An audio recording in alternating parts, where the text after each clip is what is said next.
This is based on a true life story. Hi, I'm Mia. I am 24 and I am from the Philippines, and this is the story of how I fell in love with a beggar. As I was walking on the side of the road from school, I saw a man begging on the side of the road. He looked a bit old and I thought he was in his 30s. This was the first time I saw him because I had already known the faces of the beggars there, and I used to give food to the beggars in that area. I immediately approached him and asked, "Gusto niyo po ba ang makakain? Bibilhan na lang po kita ang pagkain? Do you want something to eat? I will buy you a cup of food." He immediately looked up and looked at me, and I suddenly realized that he was not a Filipino, so I repeated my question using the English language. And then he answered, "Hello, thank you because someone will give me food today, I'm really hungry." I asked him where he was from and why he was begging, and his answer was that he was an American.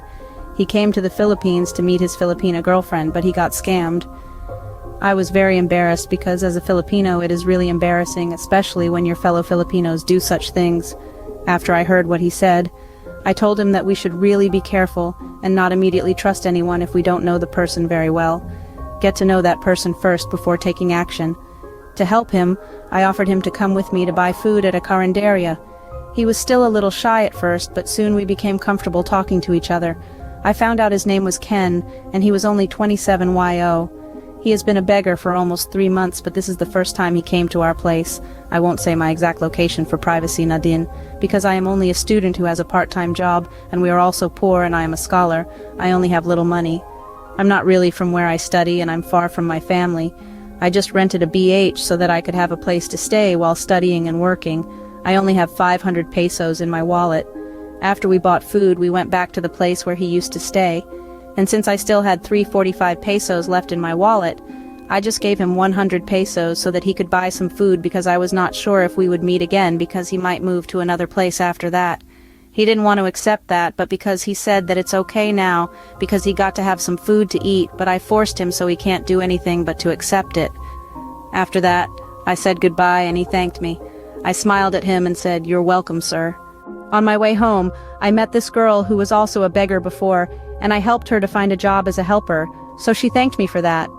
She was going to her former colleagues who were also beggars to give some leftover food from where she worked, but of course with the permission of her boss. I went with her. Smart Go, the game changer in YouTube world. Like and subscribe. I went with her and we talked to the beggars there, and I can say they were one of the builders of my day. Even though I was under a lot of stress because of my studies and work, they still made me happy, and I felt their love for me like a family. After that, I went home and rested. On the next day, I was going to work because we only had our class in the evening. I saw Ken again. As before, I gave him food again, and it continued for several months. I told him that I would like to help him return to his country if I only had money, and he said that I didn't need to do that because that was not my responsibility. He said that he would just find a way for him to return to his country, so that was it. We became close friends. He also became a close friend to the other beggars in our area. A few more months passed, and I was shocked that one day I didn't see him. I asked the other beggars there, and they didn't know either. I went there every day and hoped to see him again, but that didn't happen. I'm sad because I'm used to talk to him every day whenever I come home from work and school with other beggars. A year passed and I still haven't seen him. I am now a teacher in a public school. And guess what? The young beggars then, they are the ones who help those in need, but there are also others of them who are still begging on the street.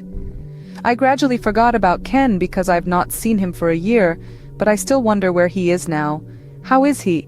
Is he still begging for food? I hope he has something to eat and isn't hungry.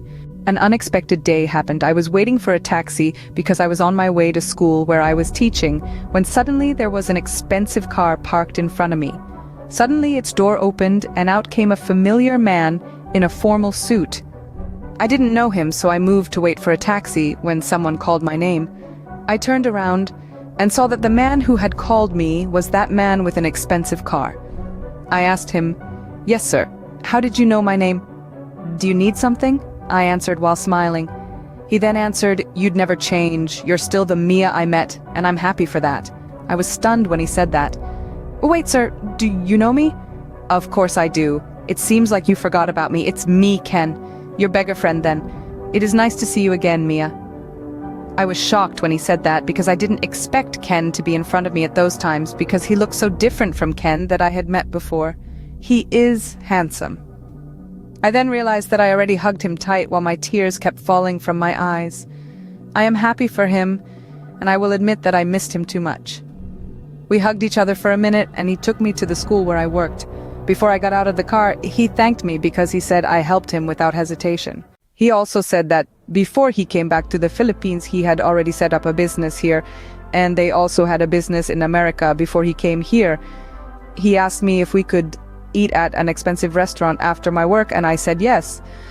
After a couple of months, guess what? He asked me out on a date. And yes, we are a couple until now, and I'm telling you that our relationship is perfect. Charles, he doesn't change and he loves me so much, and of course I do too. He then proposed to me to be his wife, and of course I answered a big yes. So that's my story, and thank you all so much for reading. Smart Go, the game changer in YouTube world. Like and subscribe.